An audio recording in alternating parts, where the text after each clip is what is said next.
Hello, hello. Welcome to the PG-ish podcast. I'm Erin, a corporate marketing manager by day, podcast host by night, and single mom to 2 young daughters 24/7. In short, PG-ish parenting is the cliff notes to personal growth as a parent. Since those kiddos are always watching and learning from the adults in their life, like you, PG-ish is parenting guidance-ish to support a life worthy of imitating. Welcome and enjoy.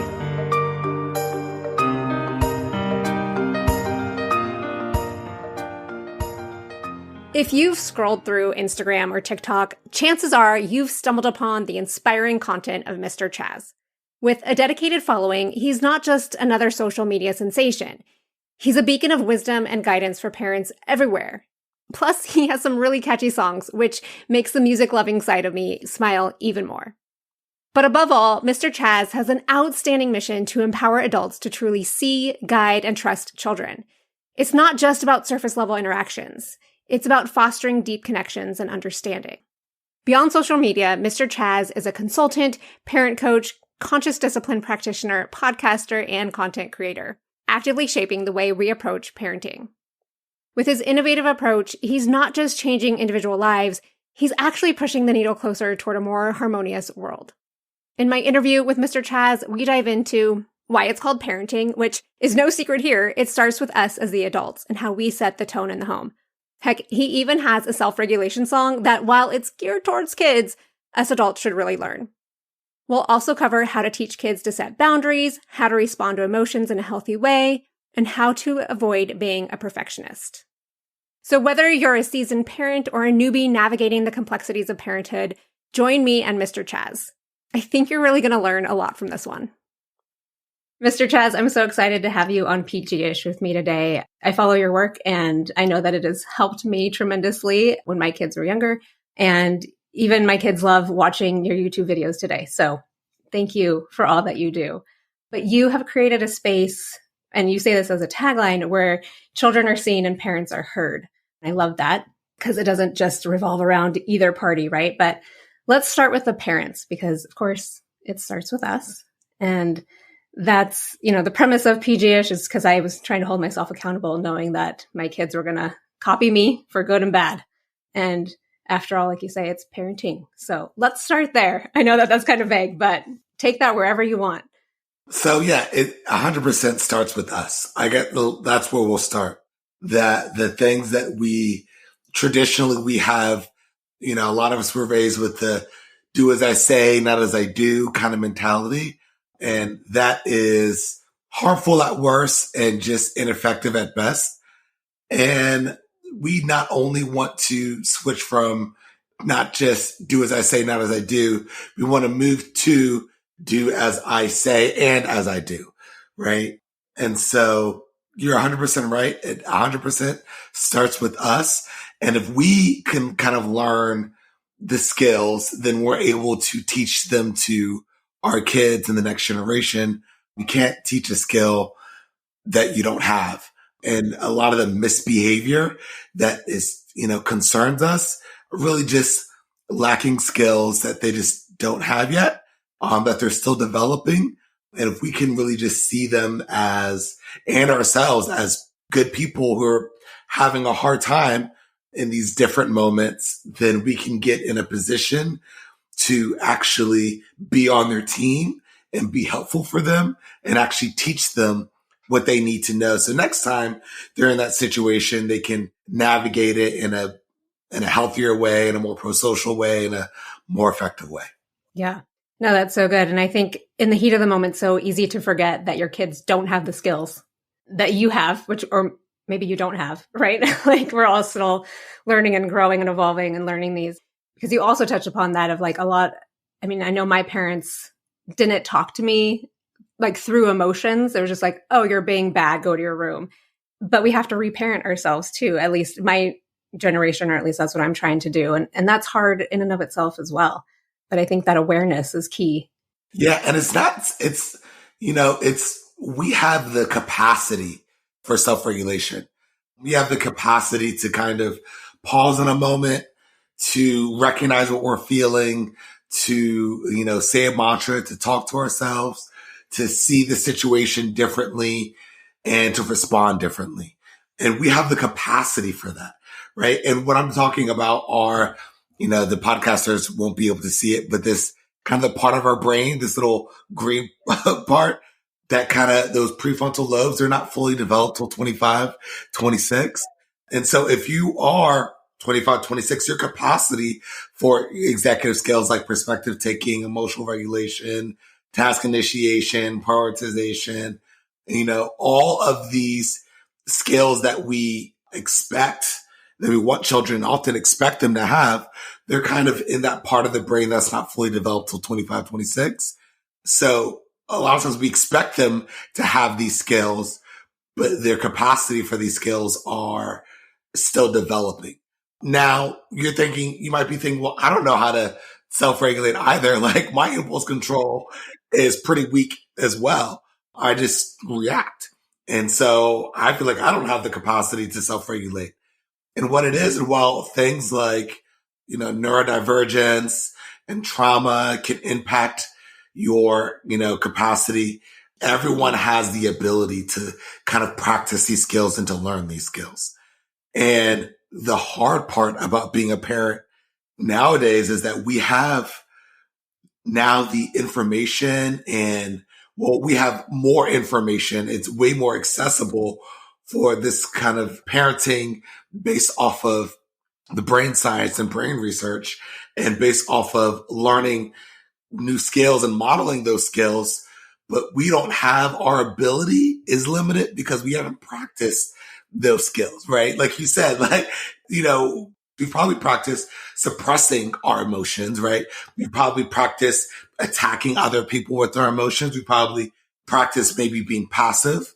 Maybe we've practiced being, blaming others. Maybe we've practiced, all these other things as opposed to using assertive communication, as opposed to using, mature empathy, as opposed to immature empathy. These are all things that, most of us haven't practiced. But if we kind of become aware of those things and start practicing now, we can improve our ability for ourselves and then also teach children so that they have less to unlearn as they get older. When they become an adult, they don't have to unlearn as much as we're unlearning right now because they grew up with the skills. So they're not only will their capacity be greater than ours, but their ability and their skills to actually use things like assertive communication to compose themselves, to, encourage themselves and others, to offer empathy to themselves and others, to see the best in others, to recognize the choices that are within their power and to make those choices, right? These are all skills that most of us didn't really have a lot of good practice growing up, and we're still learning right now. So it's a huge responsibility, but it's so worth it. And the last note I'll say on this, then I'll pause. You don't have to be perfect in it. It's not about being perfect. I always say avoid being a perfectionist, be an improvementist. The goal isn't to be perfect every day. The goal is to improve a little every day. So just focus on making little improvements day to day. You don't have to be perfect. It doesn't exist. I love that. Yeah. There's so much mom guilt these days. I don't know how much you have been versed in that, but I feel like there is that feeling like I have to be perfect as a mom and show up every day in that. And it's just not the reality. But you also said something key of like that unlearning piece, which we're doing now, and how critical and how cool that is that we can teach our children this now so that they're not unlearning it all as an adult. Like, yes, that's a responsibility, but how amazing could our society be if they don't have to unlearn it all? We're building the foundations to world peace. And I really, truly believe that. Right? Yeah. No, I love that. Yeah, that's so good. And I think, total side note, but your self-regulation song that is so popular on YouTube, I mean, that song helps me. So thank you. And I think it not only brings a smile to everyone's face that listens to it, but it's just really great tools to know and to like breathe through situations where you find yourself out of control. So I love that you put such a fun spin on everything that you do, because life can get kind of scary sometimes and hard. So more props to you there as well. Yeah. Well, learning through play is such a powerful way to learn, not just for children, but also for us adults too. Our brain is more open to learning when we're connected. and we're in a playful situation. And so I try to put a lot of that out into my content. So even though we're through a screen, anyway, I can still kind of connect with you so that that learning really seeps into your consciousness and into your being and your brain and your body. So in those intense moments, you can still kind of recall it and use it. The more that I can do that and offer that, the better. Yeah.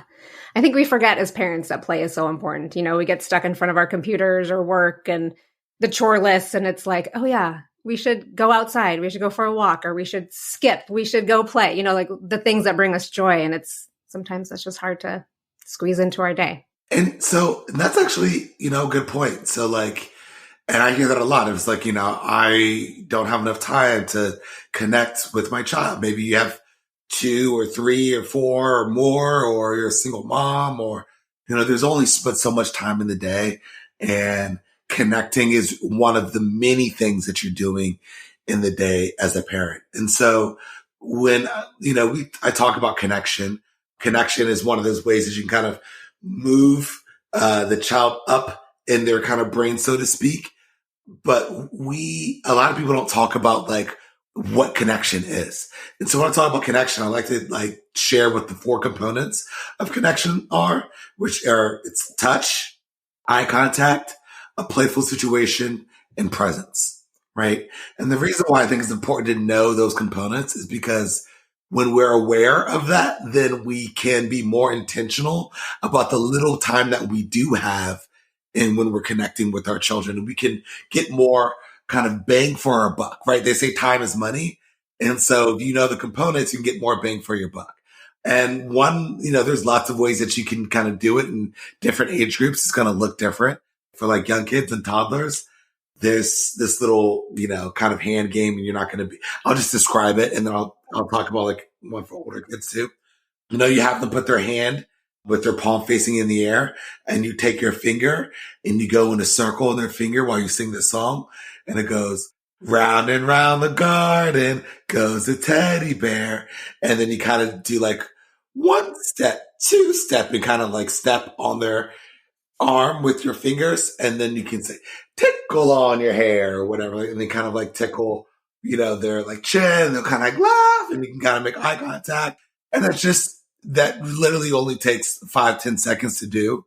And it's a way that you can kind of make connection, and connection primes the brain for willingness too. So, we're always like, how can I get my child to do such and such? Now I'll say, if you're asking the question, how can I get my child to do this? Or how can I make my child do this? You're asking the wrong question. It'd be better to ask, how can I help my child do X, Y, and Z? And one of the answers for that, because if you say, how can I make my child clean up their room? Your brain is going to come up with hundreds of answers of, ways that you can force and coerce and threaten them into doing what you want them to do. Now, if you switch it and think about it, how can I help them clean up the room? Your brain is going to come up with different answers. And one of those answers can be taking a moment to just connect, right? But so for older kids too, right? They're not going to be into the round around the garden. You say you have, 10 and 12. Yeah. So this age, they're a lot more into the hand games, right? That's kind of more this age. And we've been doing hand games since the beginning of time. We just didn't really understand the power of connection within these hand games. The Miss Mary Mac is one. There's one that I've been doing recently. It goes lemonade, crunchy ice. Sip it once, sip it twice. Lemonade, crunchy ice, turn around, touch the ground, freeze. Now there's a different version to it where it's like turn around, kick your boyfriend out of town, something.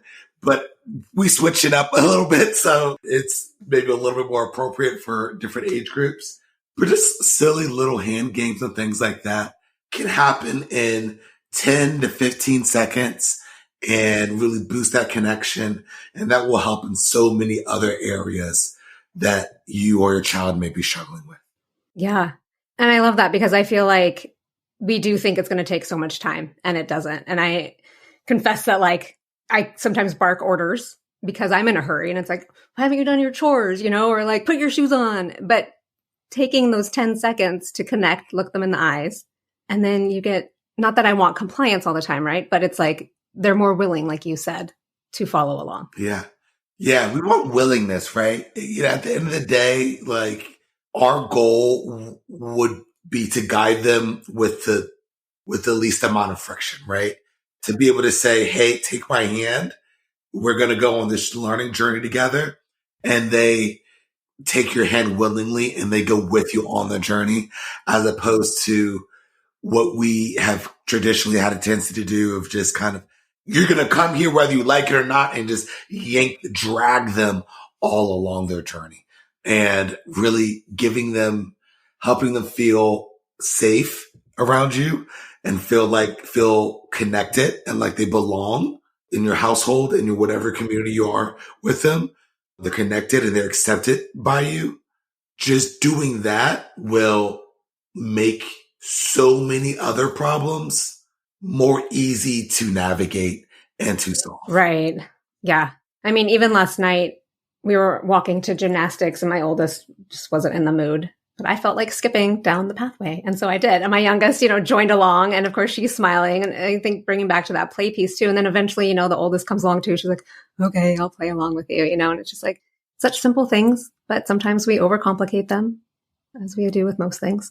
So I think those are good pointers for sure. And I like the songs. I've always incorporated songs. I try to, at least in teaching my kids. So those are good ones. I'll have to learn them. Yeah. Something else that I wanted to jump into was, as we learn these skills in our parenting, they extend out to so many other relationships too. And sometimes we forget that. So really, your podcast is amazing, I think, in this way, because you touch upon all these areas too. I mean, even like the brain pictures behind you, it's like learning how your brain works. But then that goes into not just our parenting, but our leadership, maybe in our workplace. I manage a team. Like I can take these skills elsewhere and just like we did with your songs, adjust them to the age group. How did you, when you were thinking of your podcast, like what was really the motivation behind it to relate to everyone kind of in all sorts of genres outside of just kids? Yeah.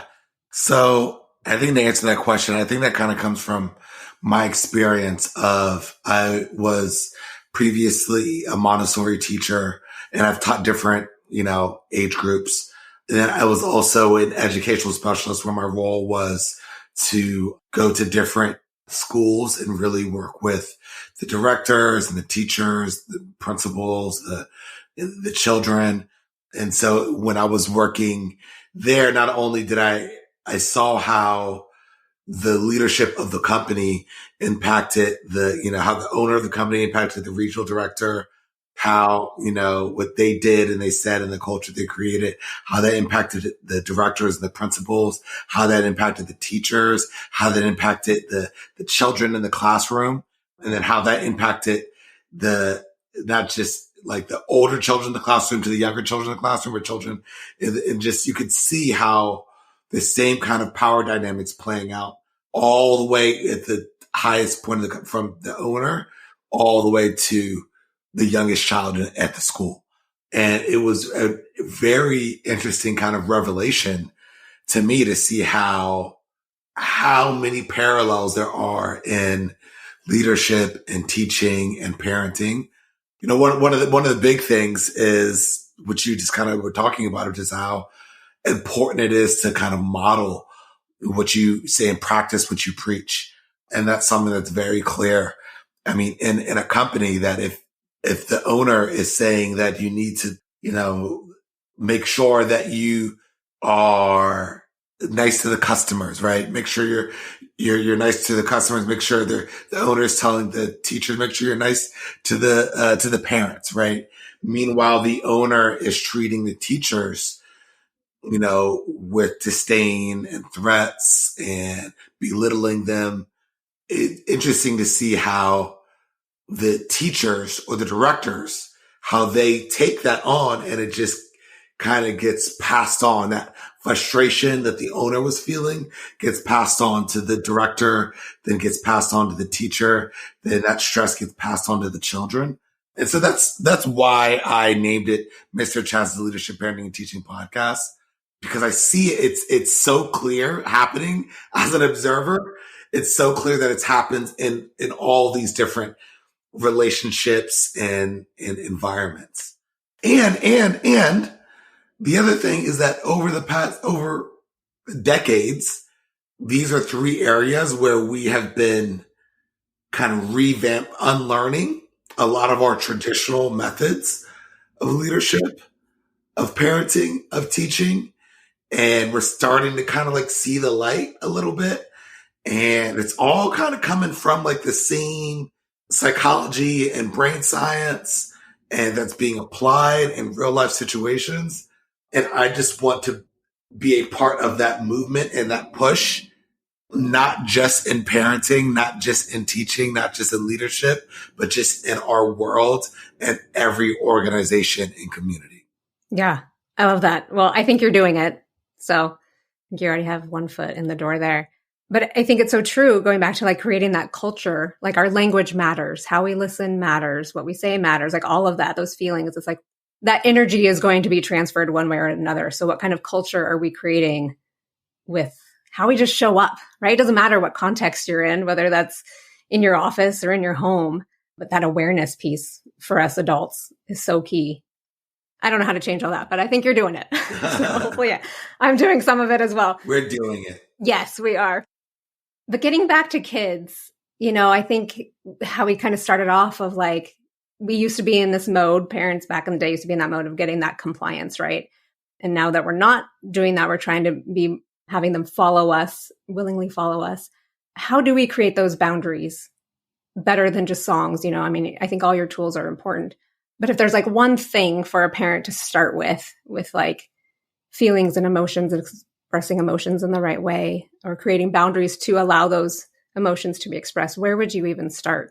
So, I would recommend learning about the conscious discipline framework, because, as we start talking about boundaries and, we can get into a conversation about consequences, that it's important for all those boundaries and like consequences for those to be effective and for those to be helpful.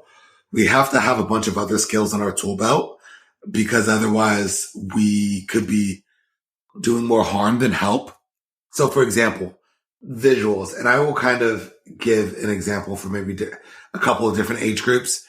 Visuals are something that you want to incorporate into your parenting, right? Especially for children who are younger, or children who are autistic or ADHD, or just have any executive functioning challenge, especially, but visuals are helpful for everyone. I mean, honestly, I wouldn't have even shown up today for our meeting if I didn't have our meeting visually, if I couldn't see it visually in the calendar. And visuals, children respond more to visuals than they do to just our words. So a lot of times we'll just use words. And while even in the words that we use, we can be very clear in our communication. Sometimes it's in one ear and out the other. And that's because it is. And that's because working memory, one of those executive skills, the capacity is not fully developed to 25, 26. The working memory is the ability for a person to be able to hold information in their head, right? So if I, said, hey, Aaron, remember these numbers: 5, 1, 2, 3, 6, 8, 4, 5. Right. And I don't even remember those numbers, honestly. Right. I just said random numbers. But if you were able to repeat those numbers back to me, that probably means you have some strong working memory. At least your working memory is really, really strong. So it's the ability to hold information in your head.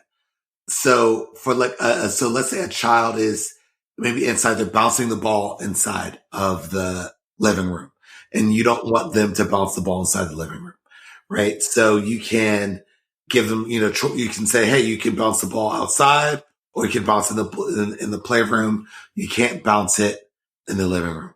Right. So you can kind of give those choices. That's kind of a way where you're kind of setting the boundaries. Now, a way that you could help for it to be more effective, especially for a young child, is to, one, we say map it out, which stands for model, add visuals, and practice. So model what it would look like playing with the ball inside of maybe the playroom. and then also model what it would look like. Oh, if the ball bounces out, like, oh, I got to get the ball and bring it back to the playroom. Literally kind of act that out, right? Like you should model it out, add a visual. I would put a piece of tape on the ground, like, oh, this is once it goes past here, we have to bring it back. Or even, I like the tape idea, but even like if there's a physical piece of furniture, sometimes you could just use and just say, oh, don't let it go past. If it goes past the couch, then you got to grab it, walk back to the playroom like this, and then go back to playing and bouncing the ball, whatever. And then practice. Have them actually practice and go through the motions of actually doing that thing, right? Okay, so that's for a young child, but you have children who are a little bit older, and I know homework might be a thing that's a big concern, a big challenge. And so maybe they're not getting their homework done. And you're like, okay, well, you need to get your homework done. That's a non-negotiable, but hey, we can choose how we do it, how we get our homework done. Choices, right? Choices are kind of one of the skills I talked about. So, I noticed, and this is a little bit more of a conversation you're having, a little bit older, so you can include them more in on the conversation, and you want, connection and collaboration are really, instead of fear and control based parenting, you want to do connection and collaboration based parenting. So, you want to, in a time where you're regulated, I wouldn't necessarily have this conversation where we were blowing up, we were yelling at each Right. other over the homework. And, Yeah. compose yourself, get regulated, make sure that they're regulated so you can have this conversation. And you might say, oh, like I noticed you're having a hard time with your homework. You're coming home. When would work best for you? I noticed you play video games, or you play with your dolls, or you do X, Y, and Z. What would work best for you? Right. And kind of start collaborating. Let them kind of come up with some ideas. Their ideas are always going to be better than your ideas because it's their ideas. And if they come up with the idea, they're going to be more willing to kind of follow through with that idea. Right. And then you let them, have their idea. And I would and also make a visual schedule. So it's easy. So because you're kind of you want them to be able to kind of use a system for them you're kind of creating a system for them to be able to do it on their own, right? Because you're going to get tired of, hey, it's 5:00. It's 5:00. Remember, it's 5:00. You got to do such and such, as opposed to, oh, go check your schedule. What does it say you're supposed to be doing right now? Right. And maybe they say their idea is like, oh, when I come home, I just need a little bit of time to just decompress. So I want to do video games first. And then at 3:30, I'll do my homework. And you're like, well, you might say like, well, my concern is that you are going to have a hard time, getting off the game. That's my concern. It's like, no, I promise I'll do it. So, okay, well, we can try it. If it doesn't work, if you have a hard time getting off of the game and starting your homework at 5:30, then we'll come back and we'll try something different. And we'll find a different way. Right. But again, what you're doing is you're building the skill of one, collaboration, of two, like, okay, we notice a problem. Let's go into a problem solving process. What can we do to solve the problem? Okay, we can do this. All right, this is my concern as the parent.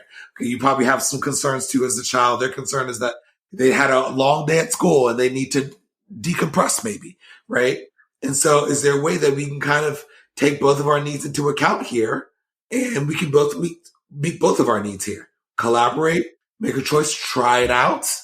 And I think that language here, like, oh, we're going to try this. Let them know that if if we can't go with the agreement, if it doesn't work out, we're going to come back to the drawing board and we're going to try again and come up with a different plan.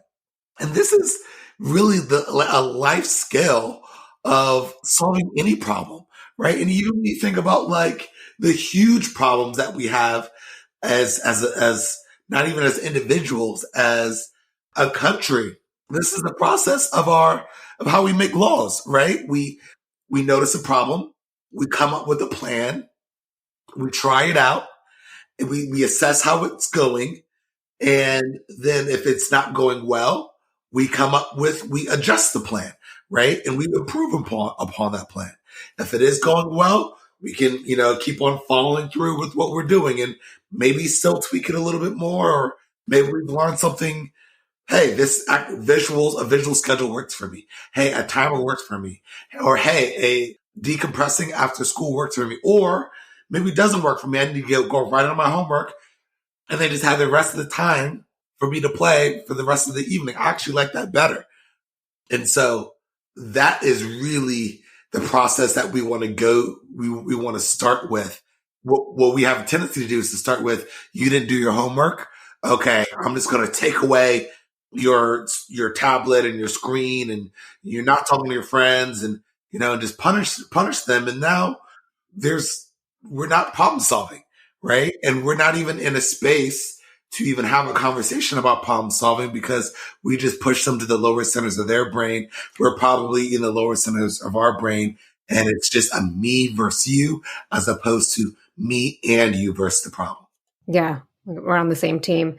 No, and I love that flexibility because that just goes back to what we were saying about, perfection. Like there's no such thing. So let's try something out. We can pivot if needed, but we're in this together. Let's problem solve together. We'll get there eventually, but we got to start somewhere and you can communicate through it. Because I know that so many kids and parents too, it's like they just feel like they're on opposing teams, but that's not how it is.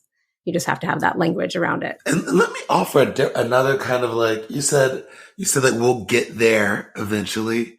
I kind of want to like offer a different way to kind of look at it of like, there's no kind of destination that you're going to, right? The point is the process, right? The point is, how do we solve problems?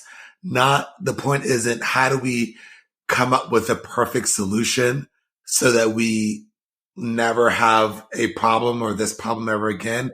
It's how do we learn to solve problems so that no matter what problems come up in our lives, I have a plan or a process to navigate it, to go through this problem solving process, right? There is no destination. There is no nirvana. There is no mountaintop of perfect parenting. Everything's perfect. There is no improvement. It is a constant, continuous learning process. And I want you to feel relief that there is no destination, that if you're just walking the journey, you're already exactly where you need to be. Yeah, I love that. Thank you for correcting me because I like that a lot better. I wanted to ask you about just the role of technology in today's world because, you're on YouTube and all the social platforms, right? But a lot of our conversations around, we got to limit screen time or, whatever. How do you feel like technology can play a healthy role, I guess, in our kids' lives, especially with your tools? Like, how do we kind of manage and navigate that in their lives? Yeah. A lot of times we do want to take kind of like a prohibitionist approach to technology. And I think that it is important to kind of be aware of what the recommendations are. And I'd say kind of generally it's, no screen time before the age of 2. And screen time isn't, FaceTiming with like grandparents isn't the same thing. But I would really just encourage parents to think about it like you are this child's digital mentor and that your role is to teach them how to use this technology because the technology isn't going anywhere. It's here. It is integrated as a part of our world. In a lot of ways, it can be very helpful. In a lot of ways, it can be very harmful.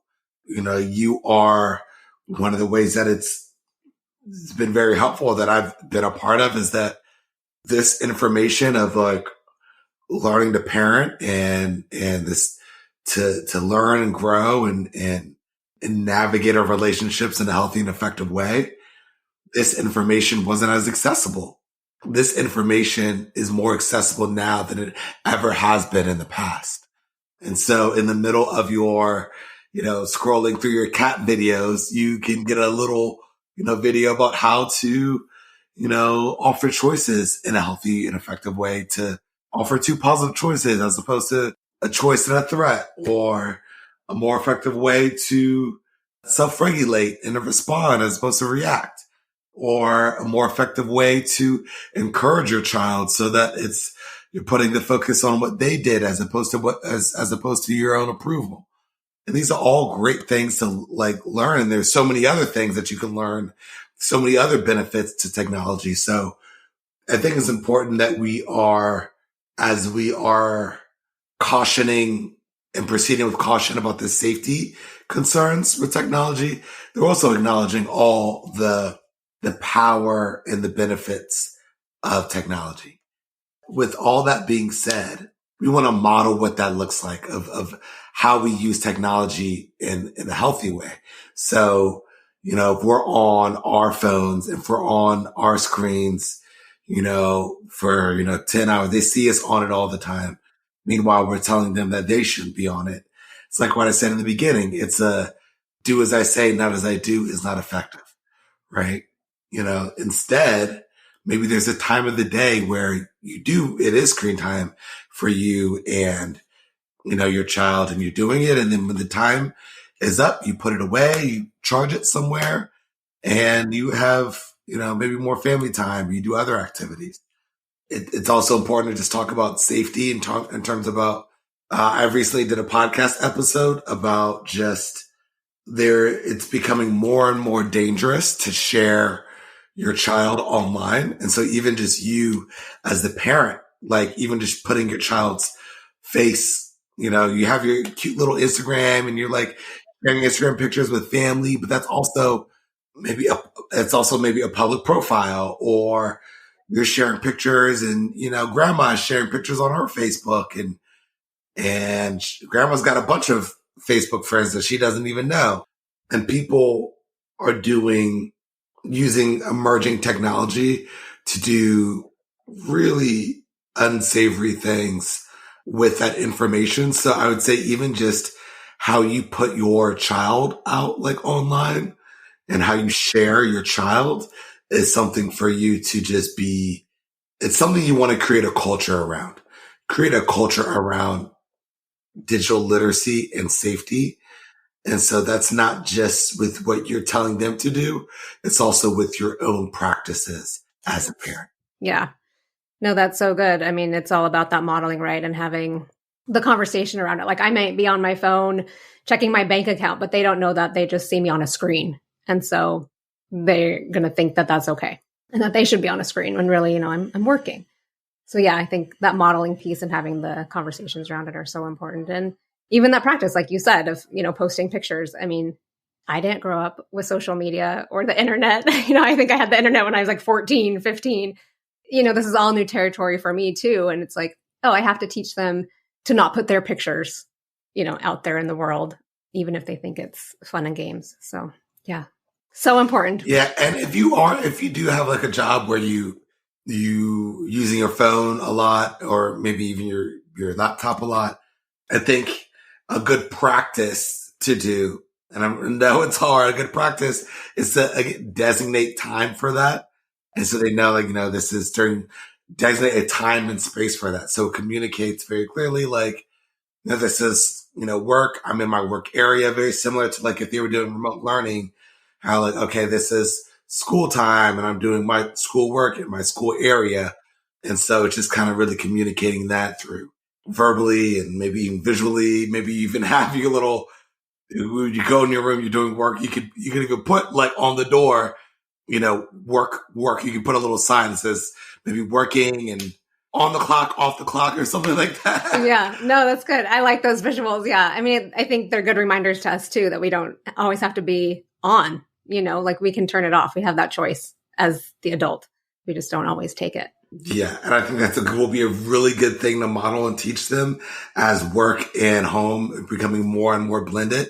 Mm-hmm. It's something that and this is something that we haven't had to deal with as much as we are now, but I know it's something that a lot of people struggle with. Yeah, no, I work from home. So I do blend those lines all the time, which I'm not proud of, but yeah, it's just something that I'm aware of and need to work on. And to my previous point about it's the process, it's just them seeing you take actions to manage that, by putting up the sign or doing whatever you're doing. Like that is something to be proud of. even if you don't get it perfect 100% of the time, which you won't. And mistakes are an essential part of the learning process. So in those times where you are making mistakes, oops. And in conscious discipline, we say oops stands for our opportunity to problem solve. You say, oops. Oh, I took my phone out. I wasn't even thinking. I'm going to go put it on the charger and come back in here and go back to our family time or whatever. No, that's so good. Because yeah, they need to see us making mistakes. It's how they learn. And again, we're not perfect. So we should be making mistakes all the time to help them learn and grow just as much as we need to learn and grow. Yeah, no, this is so good. I am sure we could talk longer, but I want to respect your time. Is there anything else that you would like to plug in or share?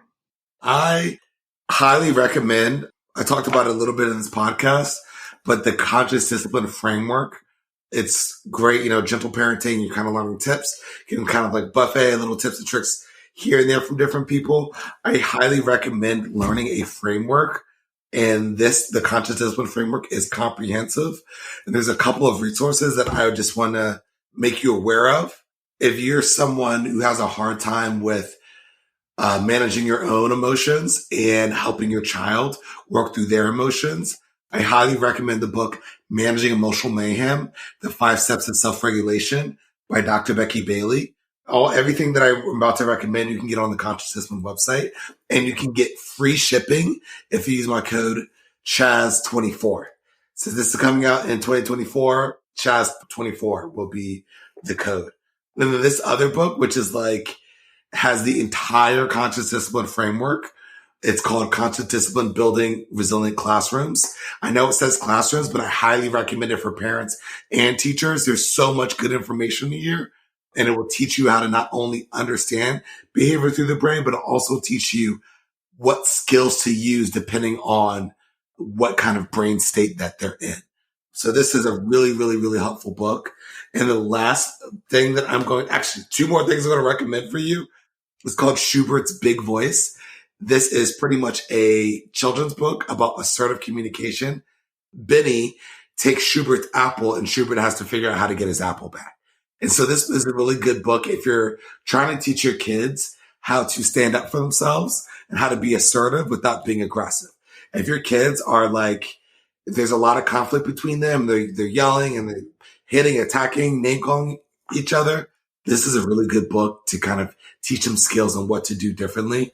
And the very last one that I want to share with you, it's called I Love You Rituals.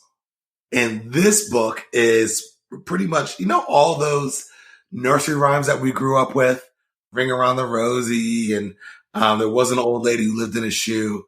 We all probably have some, fond memories of it, but they actually have some pretty harmful messaging. They do. Yeah. And so this is the old lady who lived in a shoe. A lot of people didn't even know that this was the whole thing. So this is the original one.